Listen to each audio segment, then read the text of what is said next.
What is up, football fans, UFL fans, but most importantly, Houston Roughnecks fans?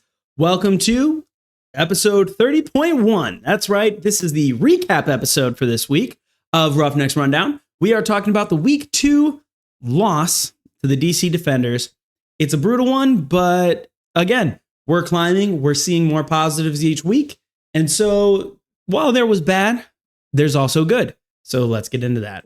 I'm in the big leagues. Told her don't miss me. Ballin' like Houston. Ayy, feeling like Whitney. I need a bag, bruh. Send it through quickly. All right. Episode 30.1. The fact that we're already in season 3, episode 30 is crazy. But it's been a wild ride.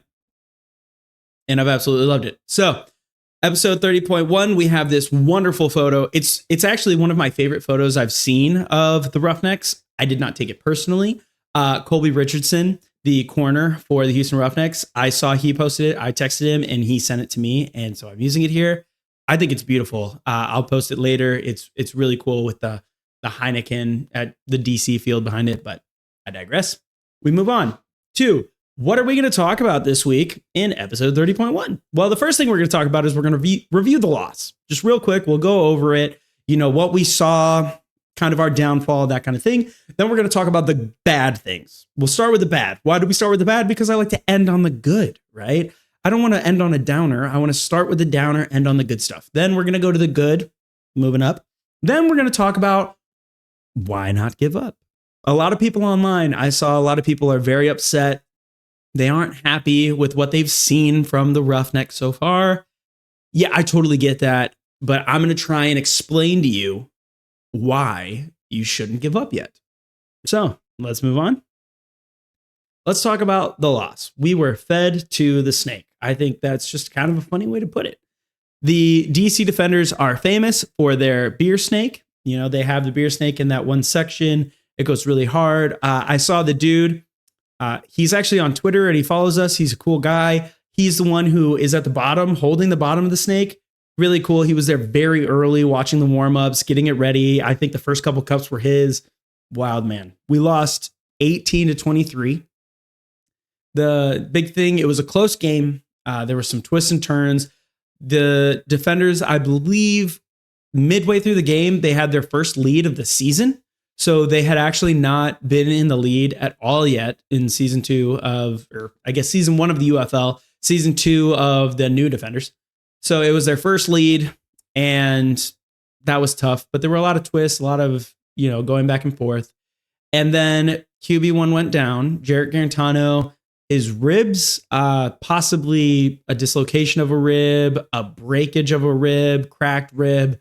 Not totally sure yet, but we do know that it is something with the ribs. And then game management ended it. So a lot of people, it's tough. You can't hide game management in the UFL. Because this is the league where they have the microphones on the coaches at all time. You can hear, the head coach, the offensive coordinator, the defensive coordinator. You can hear players on the field. You can hear all that stuff. So at the end of the game, when it came down to the big moments, you could hear everything that was happening on the field. And it was pretty evident that the game management was tough. It was just something that we need to work on moving forward. A point of emphasis, making sure that we're calling timeouts at the right time. This also wasn't just us. The DC Defenders also had a lot of game management issues. We just had a couple more and a lot of self-inflicted wounds that inevitably brought us down and are the reason that we lost. This was a very, very winnable game, and we could have. If we just clean it up a little bit, then we're good. But we got to talk about the things that went wrong. So let's move on. We talk about the bad. So the first thing is the offensive line. That was the first thing last week. It's the first thing this week. The offensive line was bad again. Last week, it was an 18.3 grade by PFF. There was literally only up from there. And we did. We are a 28.8 pass block rating by PFF. It's still so brutal. We still haven't even reached the 7th place, which is the DC Defenders last week at 39. So a lot of room for improvement, a lot, but better. That's something, right? But it's still very bad. The offensive line still was not good in pass protection. Injuries galore. We saw Kirk Merritt go down, found out through him It's a dislocated wrist, which is usually a minimum of 8 weeks recovery. And that's really tough because we have 8 weeks left of the season. So it's probably a season-ending injury. Justin Hall went down. He got what seemed to be knocked unconscious. I reached out to him later that night, and he said he was good to go.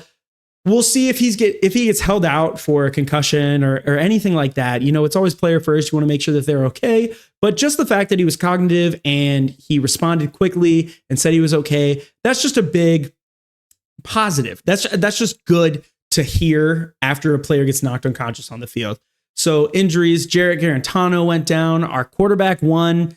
He looked promising in week 1, comes out in week 2, completes 38% of the passes and gets knocked out of the game.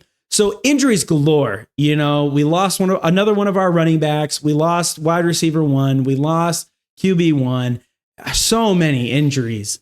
We got lucky that on the defensive side of the ball, it didn't seem like anybody got too banged up. So that's lucky, but that was tough. Then on the defensive side of the ball, while we're there, the deep balls did get us.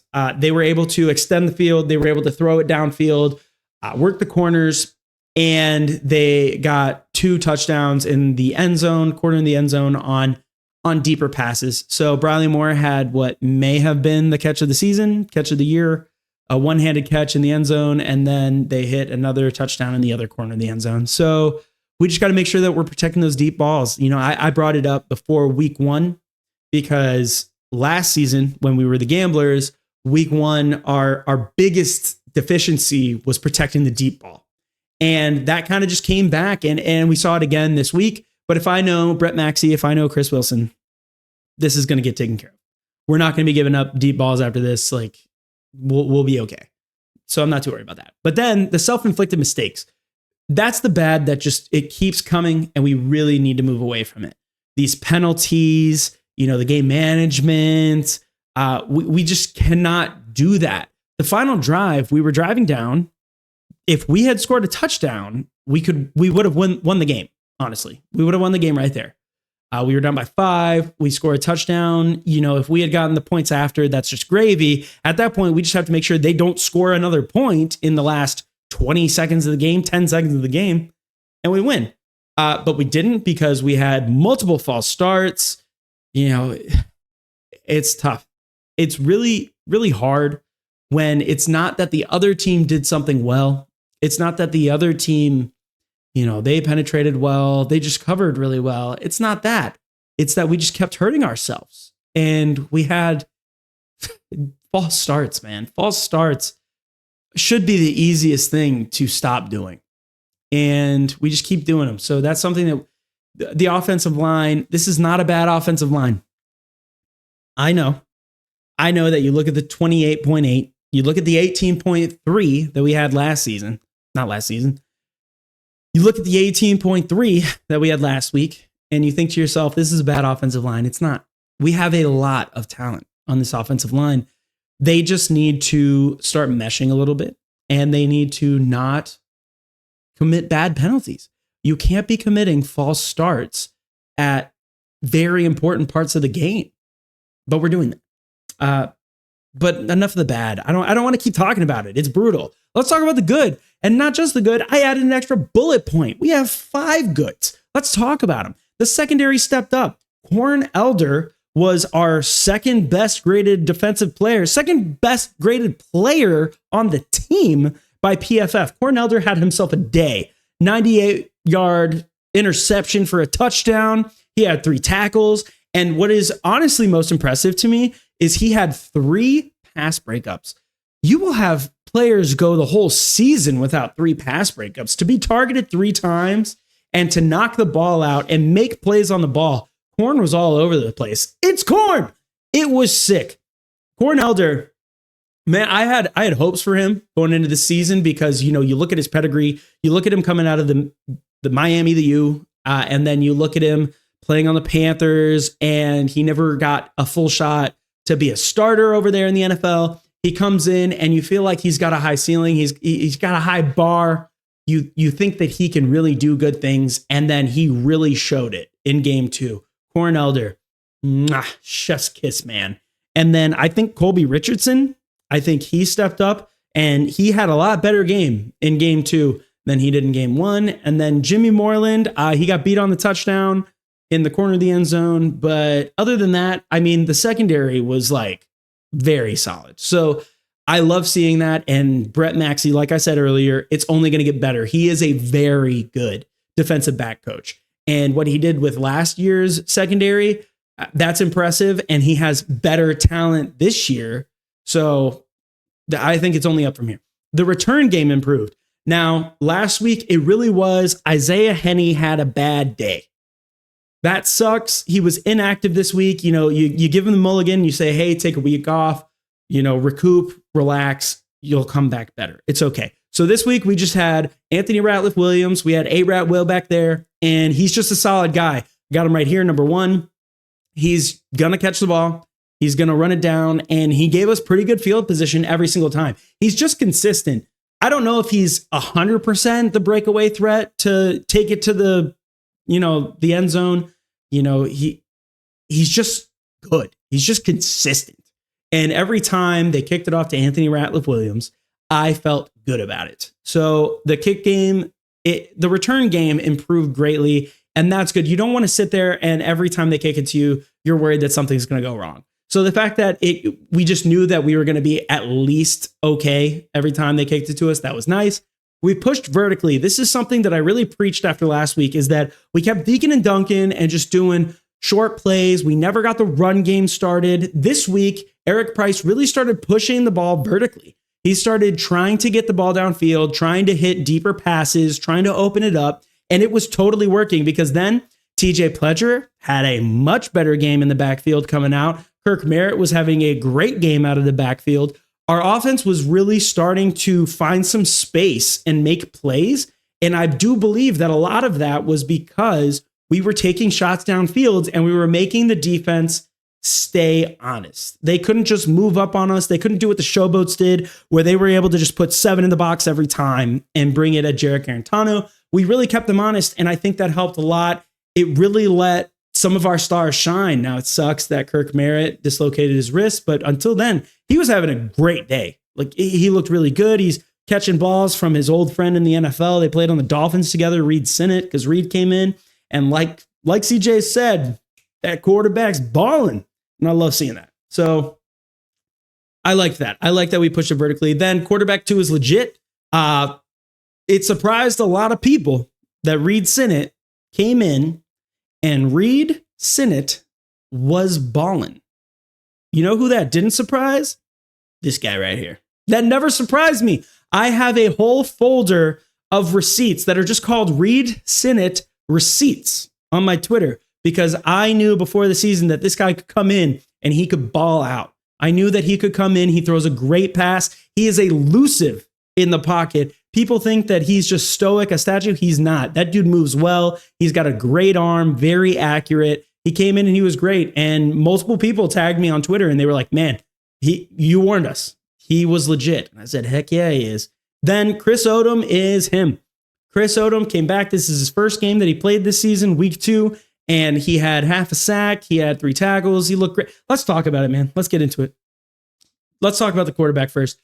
19 for 30, 221 pass yards, 136.2 passer rating, and gave us a spark. He threw a deep touchdown to Kiki Chisholm. He threw what was almost another touchdown, but a huge play to Kirk Merritt. If he hadn't fumbled that ball, that was a legitimate play. That possibly could have put the game away. But he fumbled and got hurt, and you hate to see it, but you can't blame him too much. But Reid Sinnett came in and he really played his heart out. He played well. He looked good. He looked like a top 4 quarterback in this league. So if Reid Sinnett can come out and build on that, then, man, that is nothing but good. That is all good, man. I love me some Reid Sinnett. Now, we talk about the good in Chris Odom. Comes in 5 tackles, half a sack, 3 tackles for loss. Hasn't lost a step. A lot of people were worried that he got his NFL shot. He went and he was playing on the Browns and he tore his ACL. A lot of people were worried that he wasn't going to be the same Chris Odom. He wasn't going to come back and be the same guy. He did. And he looked good, man. Chris, dude. He's not a defensive tackle. Stop calling him that. He is a defensive end. And man, he was ending it for him. He looked good. It's great to have him back. Him, Adam Rodriguez, and Ronheen Bingham. Those 3 as our defensive ends are a killer trio, and I absolutely love to see it. It's bonkers. But let's talk about why shouldn't we give up? A lot of you online are saying it's done. We're the last place team. We're bad.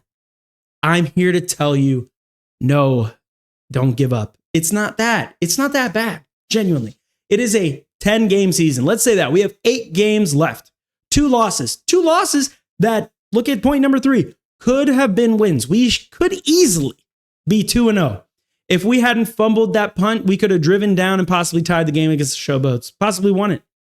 If we didn't have the false starts and the self-inflicted wounds, some poor game management at the end of the game against DC, if Kirk Merritt didn't fumble, dude, that game was ours to win and we lost it. We could easily be 2-0. On top of that, Mark Thompson, literally our best player, is yet to play a game. We've almost won 2 games, and Mark Thompson hasn't even played. So when he comes back, that's another part of the offense that it really is going to add a dynamic. And now that, Jarrett Garantano is probably going to be out for a month, so we have Reid Sinnett who can sit in the pocket and he can throw a great pass. If we get Mark Thompson, it's only going to make him better. So he went 19 for 30, 221 pass yards. He can do better than that when he has Mark Thompson. So a lot to come when he starts playing again. And then defense wins championship, guys. Defense wins championships. Every dad out there has said that. And I do not think that there's a better defense out there than the Houston Roughnecks defense. We have all the talent in the world. We have Reuben Foster. We have Toby Johnson, Olive Sagapolu, Keontae Shad, Adam Rodriguez, Chris Odom, Ronheen Bingham, JT Tyler, Gabriel Sewell, Javon Hicks, Donald Rutledge, Colby Richardson, Jimmy Moreland, and Corn Elder. These guys are our starters. Jeremiah Johnson. That is a legitimate defense. That is a defense that can take you all the way and can win a championship. So guys, a lot of people want to tell you to give up. And I'm here to tell you, don't give up. The Roughnecks had a good game. We could have had a great game. And we would have won that game very easily. There were a lot of things that look good. Our defense looks great. Our offense is starting to click. We are going to get Mark Thompson back, maybe even this week. There's a lot to come. Don't hang your heads. Don't be too upset. We are just about to drill, baby, drill. We're going to rough them up, and I still see playoffs in our future. I'll see you guys for our preview show. Coming up this week, we have the Michigan Panthers. I see nothing but a dub, baby. I see nothing but a dub. I will see you guys later this week. Thanks. I'm in the big leagues. Told her don't miss me. Ballin' like Houston. Hey, feeling like Whitney. I need a bag. Hey guys, thank you so much for watching the UFM United Football Media. If you like that, please make sure to like and subscribe. Also, if you want more videos, you can check them out on our channel over here. The best one for you is right here. And then if you liked mine, the rest of my playlist is right here. Thank you guys, and I hope to see you next time.